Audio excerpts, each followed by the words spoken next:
Hey, how's it going? This is the gun-toting pacifist. Welcome back to the channel. Just doing a little catching up on my cleaning today. I'm actually home from work. My wife was diagnosed with the flu, so I'm home with the kids. Hopefully I don't get it. Just wanted to take a little time today for somewhat of a political celebration slash rant. We had a small victory today in New Hampshire. HB687, which was the red flag bill, which was introduced by the Democratic House, which took control here in New Hampshire back in November, the midterms. In fact, this whole state's been trending blue since the presidential election, where a Senate seat was essentially stolen because of old, loose New Hampshire laws, which I'll go into a little bit further into this video. The only statewide Republican office left held by a Republican is the governorship, which is held by Chris Sununu, which fortunately is the office which is going to truly matter when all these stupid bills that the Democrats are passing in the House get to his desk. He has vowed to veto them. In fact, a video I just saw of him at a speech he was doing, he vowed to veto these bills 4 times over just to prove a point how stupid they are. In fact, I think Democrats do this on purpose because they know they're not going to pass, just to curry favor with their base, but that's all speculation on my part. Well, anyways, this bill, HB 687, was essentially shelved. It was put to an ought-to-pass vote in committee, which failed, but there was also some legislation put forth for a vote to retain the bill, so that passed. So the bill is retained, so it's essentially stalled, but it's not dead, which is, you know, it's some good news. I wish it was dead, but it's not quite dead. And if you know these Democrats, they're just going to keep coming. And I fear we haven't heard the last from this stupid red flag bill. So the way politics work here in New Hampshire, although it's a little bit different this year, as early as the midterms last year, you could come to this state with an out-of-state license, and the kids that come to college in New Hampshire really had an impact in elections because of this, and we all know which side college students tend to vote on. You could, with an out-of-state license, you could come same-day register. You could sign an affidavit saying that you're going to be a resident of this state within the next calendar year, and you could vote in our elections. And there was a huge impact from the liberals down in Massachusetts that would take advantage of it. They've actually prosecuted a couple of them, but unfortunately they let them off with misdemeanors. They don't get the full weight of the law put on them for whatever reason on that side. So the Senate seat, which was stolen in my opinion, was because of that. It was decided, it was Maggie Hassan who stole it from Kelly Ayotte, and Kelly Ayotte didn't really help herself. She had some controversy during the election, during the campaigning. That was decided by 0.2% of the vote, which was just over 1,000 votes, and there were 7,000 and change people that signed that affidavit, and out of those 7,000 and change, there was probably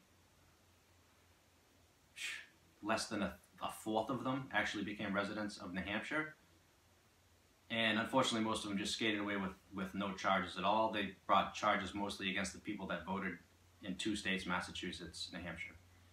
And as far as the presidential vote went, it was decided by 0.4%, which was 3,268 votes or something like that.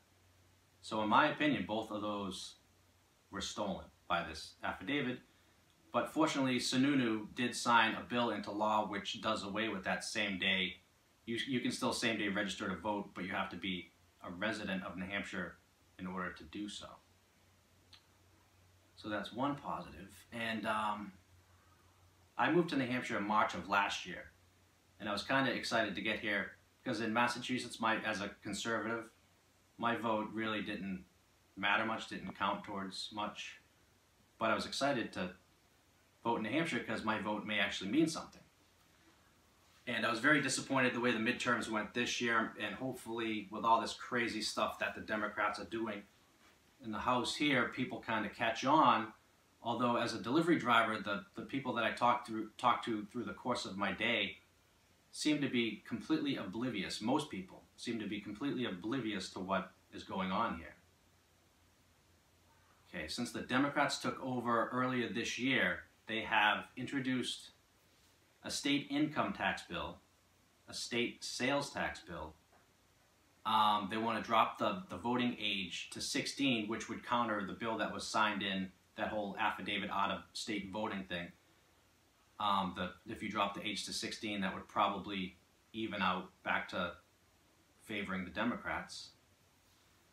They've formed committees, redistricting committees. If anybody knows anything about that, that's a dirty trick used by both sides, but usually more so by the Democrats. If a seat's not really going their way, they just redistrict it to an area where they know they're going to get more votes.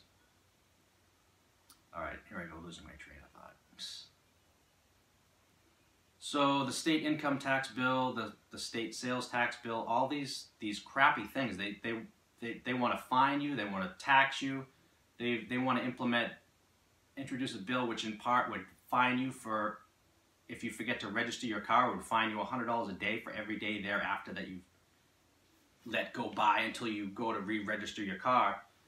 So you get pulled over a week later and the cop tells you, hey, your tags are up, and you say, oh, geez, I didn't even realize that. Let me run down tomorrow and take care of that. So you show up, you owe us $700. Really, the only positive thing that they've done is vote to tear down some toll booths which service the Merrimack area. So if you live in Merrimack or you travel to Merrimack often, you will benefit from that. But the state of New Hampshire, over the course of 10 years, will lose something like $50 billion in revenue because of that. But the one encouraging thing about the red flag bill, the ought to pass, being voted down, was that there were some Democrats that voted against it, which to me is very encouraging. And supposedly the word is the far left Democrats are really pissed about it. But of course there's some Republicans that go against their party lines as well. So, you know, it's a give and take, but I find it very encouraging the way that the Democrats have been sticking together over the past 2 years to see some dissension in the ranks. It's very encouraging to me. Well, that's pretty much it. I gotta wrap this video up before the kiddos wake up. Well, till the next one, I'll see you guys. This is the gun-toting pacifist. Stay alert, stay active, and stay armed. Shall not be infringed.